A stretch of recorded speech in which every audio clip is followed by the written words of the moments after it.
day to you. To raise awareness on mental health, the HNU Health and Nutrition Unit of Depedigakas shares video clips like this one every second and fourth week of the month. The MHPESS, or Mental Health and Psychosocial Support Program, is dedicated in helping all of us, especially the learners and school personnel, maintain a healthy state of mind.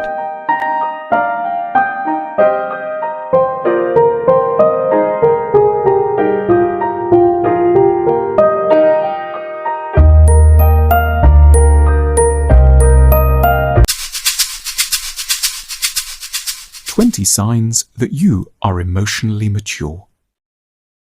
You realize that most of the bad behavior of other people really comes down to fear and anxiety, rather than, as it's generally easier to presume, nastiness or idiocy. You loosen your hold on self-righteousness and stop thinking of the world as populated by either monsters or fools. It makes things less black and white at first, but in time, a great deal more interesting. You learn that what's in your head can't automatically be understood by other people. You realize that, unfortunately, you're going to have to articulate your intentions and feelings with the use of words, and can't fairly blame other people for not getting what you mean until you've spoken calmly and clearly. You learn that, remarkably, you do sometimes get things wrong. With huge courage, you take your first faltering steps towards, once in a while, apologizing. You learn to be confident, not by realizing that you're great, but by learning that everyone else is just as stupid, scared, and lost as you are. We're all making it up as we go along, and that's fine. You forgive your parents because you realize that they didn't put you on this earth in order to insult you. They were just painfully out of their depth and struggling with demons of their own. Anger turns, at points, to pity and compassion. You learn the enormous influence of so-called small things on mood: bedtimes, blood sugar and alcohol levels, degrees of background stress, and so on. And as a result, you learn never to bring up an important, contentious issue with a loved one until everyone is well rested, no one is drunk, you've had some food, nothing else is alarming you, and you're not rushing to catch a train. You give up sulking. If someone hurts you, you don't store up the hatred and the hurt for days. You remember we'll all be dead soon. You don't expect others to know what's wrong. You tell them straight, and if they get it, you forgive them. And if they don't, in a different way, you forgive them too. You cease to believe in perfection in pretty much every area.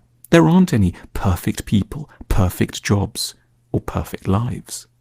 Instead, you pivot towards an appreciation of what is, to use the psychoanalyst Donald Winnicott's exemplary phrase, good enough. You realize that many things in your life are at once quite frustrating and yet, in many ways, eminently good enough. You learn the virtues of being a little more pessimistic about how things will turn out, and as a result, emerge as a calmer, more patient, and more forgiving soul. You lose some of your idealism and become a far less maddening person. You learn to see that everyone's weaknesses of character are linked to counterbalancing strengths. Rather than isolating their weaknesses, you look at the whole picture. Yes, someone is rather pedantic, but they're also beautifully precise and a rock at times of turmoil. Yes, someone is a bit messy, but at the same time brilliantly creative and very visionary.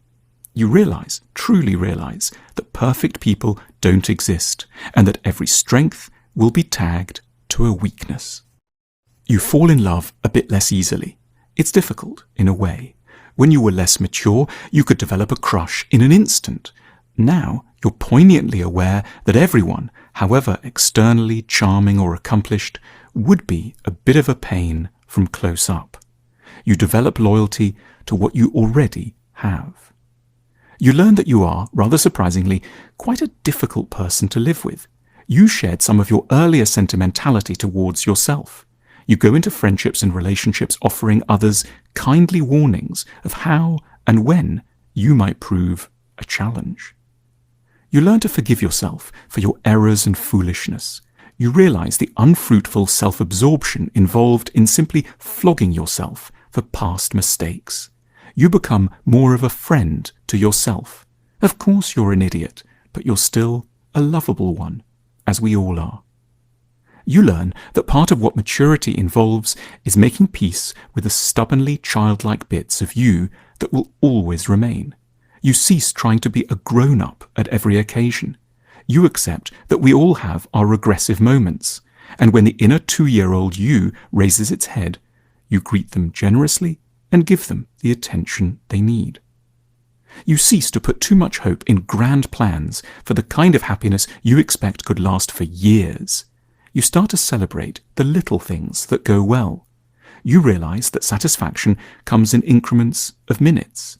You're delighted if one day passes by without too much bother. You take a greater interest in flowers and in the evening sky. You develop a taste for small pleasures.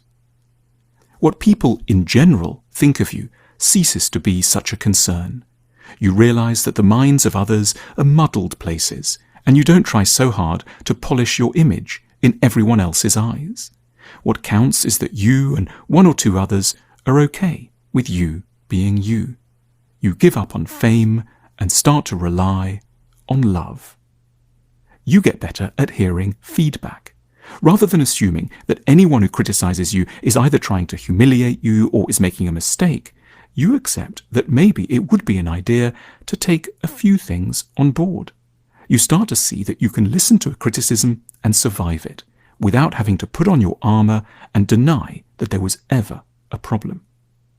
You realize the extent to which you tend to live day by day in too great a proximity to certain of your problems and issues. You remember more and more that you need to get out and get a perspective on the things that pain you. You take more walks in nature. You might get a pet. They don't fret like we do. And you appreciate the distant galaxies above us in the night sky. You recognize how your distinctive past colors your response to events, and learn to compensate for the distortions that can result. You accept that because of how your childhood went, you have a predisposition to exaggerate in certain areas. You become suspicious of your own first impulses around particular topics. You realize, sometimes, not to go with your first feelings. When you start a friendship, you realize that other people don't principally want to know your good news, so much as gain an insight into what troubles and worries you, so that they can, in turn, feel less lonely with the pains of their own hearts. You become a better friend because you see that what friendship is really about is a sharing of vulnerability. Thank you for watching. Your time and support mean much to the HNU team.